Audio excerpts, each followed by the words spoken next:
Assalamualaikum warahmatullahi wabarakatuh. Perkenalkan, nama saya Gilang Putra Hadi. Saya berasal dari kelas 4D BRB. Di sini saya akan menjelaskan tentang implementasi teknologi komunikasi.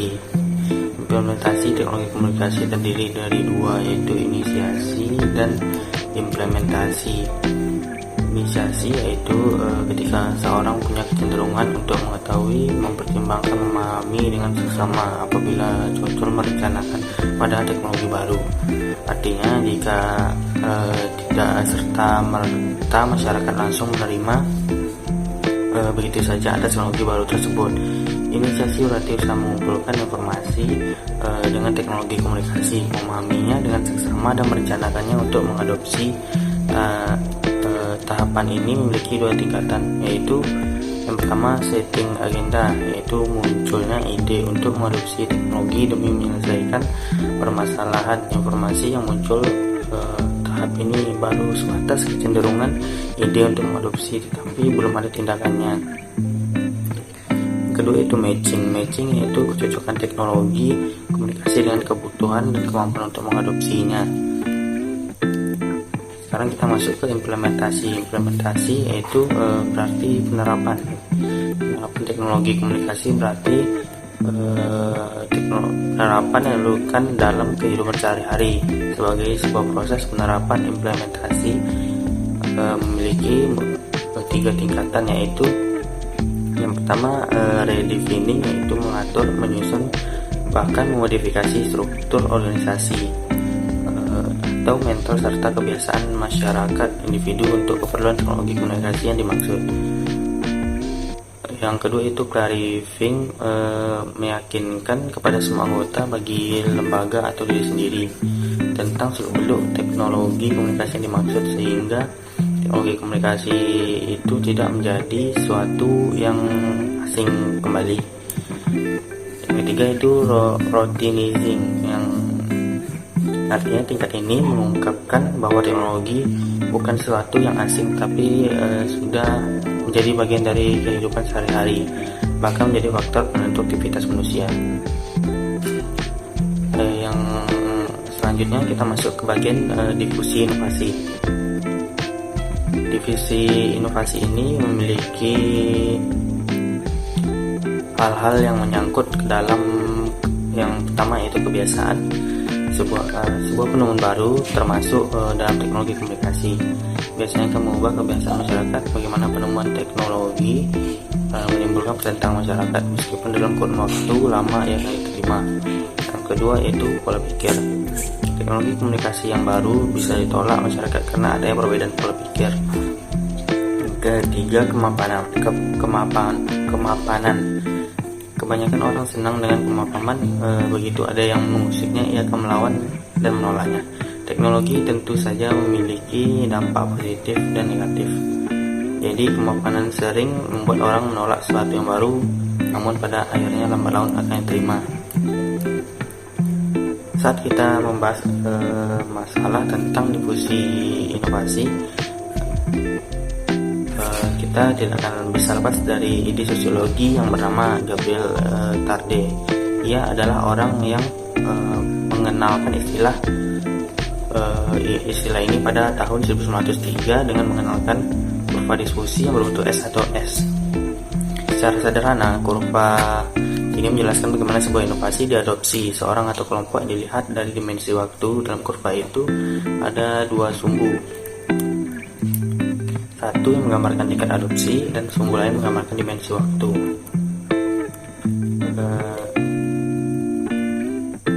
Difusi inovasi terus berkembang, tidak saja penelitian bidang pertanian tetapi juga pemasaran, budaya, sosiologi, antropologi, pendidikan, dan komunikasi. Menurut Everett M. Rogers, proses difusi inovasi memiliki 4 elemen pokok, yaitu pertama inovasi. Inovasi adalah gagasan, tindakan, atau juga bisa berarti barang yang dianggap baru. Kebaruan inovasi diukur secara subjektif menurut pandangan individu yang menerimanya. Yang kedua yaitu saluran komunikasi. Saluran komunikasi adalah alat untuk menyampaikan pesan-pesan inovasi dari sumber kepada penerima. Yang ketiga ada jangka waktu. Jangka waktu berarti proses pengambilan keputusan inovasi. Prosesnya meliputi seorang mengetahui sampai memutuskan menerima atau menolak inovasi. Selanjutnya yang keempat yaitu sistem sosial. Sistem sosial berarti sekumpulan unit yang berbeda secara fungsional dan terikat dalam kerjasama yang memecahkan masalah dalam rangka mencapai tujuan bersama. Sistem sosial menjadi faktor penentu penyebaran inovasi. Selanjutnya yaitu proses adopsi teknologi komunikasi. Sebuah inovasi tidak lantas begitu saja diterima oleh masyarakat. Satu hal umum yang menjadi penghalang adopsi inovasi adalah keraguan masyarakat. Teknologi komunikasi lain adalah sistem teknologi yang mengharuskan manusia perlu mengatur sesuai dengan nilai-nilai yang dibawa oleh teknologi itu sendiri. Nilai teknologi bisa saja berbenturan dengan nilai yang sudah dianut masyarakat. Maka proses adopsi dalam teknologi komunikasi penting dilakukan agar teknologi itu mudah diimplementasikan dalam masyarakat. Ada 5 tahap adopsi, yaitu tahap pengetahuan, tahap persuasi, tahap pengambilan keputusan, tahap implementasi, dan tahap konfirmasi. Selanjutnya kita masuk ke bagian kategori adopter. Kategori adopter ini terdiri menjadi 5, yaitu inovator. Kelompok ini adalah mereka yang pertama kali mengadopsi inovasi, presentasinya 3%. Yang kedua ada kelompok awal, kelompok ini disebut perintis. Dalam penerima inovasi sekitar 14%. Jadi mereka adalah para pemuka, pejabat, opini, dan leader atau orang dihormati. Ketiga kita masuk ke mayoritas awal. Kelompok ini adalah pengikut awal dalam proses adopsi yang berjumlah sekitar 34%. Yang keempat yaitu mayoritas akhir. Kelompok ini berjumlah sekitar 34% yang menjadi pengikut akhir dalam penerimaan inovasi. Yang kelima yaitu kelompok tertinggal. Kelompok awal berjumlah 14%. Ciri antara lain tradisional, terisolasi, wawasan berbatas, sumber daya terbatas, dan bukan pemimpin opini. Selanjutnya kita masuk ke implementasi teknologi bagi organisasi. Yang pertama yaitu manajemen sistem. Proses manajemen sistem adalah implementasi teknologi sebagai upaya untuk mengoptimalkan hasil sistem organisasi. Yang kedua yaitu proses birokrasi. Dalam proses ini implementasi teknologi kemudian merupakan satu upaya untuk mengubah kebijakan sebuah lembaga berdasarkan persepsi manajemen puncak. Yang ketiga yaitu perkembangan organisasi. Artinya implementasi teknologi merupakan usaha untuk memenuhi keinginan individu di komunikasi serta munculnya karena dorongan untuk meningkatkan partisipasi. Yang keempat itu konflik tawar-menawar. Di sini implementasi teknologi merupakan proses hasil tawar-menawar yang akhirnya menghasilkan jalan keluar kompromistis.